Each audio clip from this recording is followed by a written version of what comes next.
سلام، به سالتو سوینگ خوش اومدید. امروز میریم سراغ سر خوردن. برای این کار ابتدا یک پاتون رو روی دیواره بذارید، دستها رو روی هم بذارید و با انگشت شست به هم قلاب کنید مثل تصویر و کاملا اونا رو پشت سرتون نگه دارید و بکشید. حالا سر و دست به زیر آب میره و پای دیگه‌تون رو روی دیواره بذارید و فشار بدید. الان دیگه میتونید سر بخورید.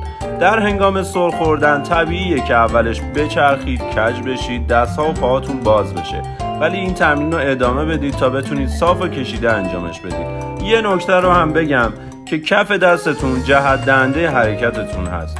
اگه به سمت پایین باشه پایین میرید، اگه به طرف این باشه کج حرکت میکنید. پس برای ابتدا فقط کافیه صاف نگهش دارید.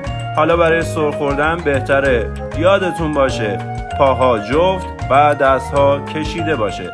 حتما بارها تمرین کنید. دوستتون دارید.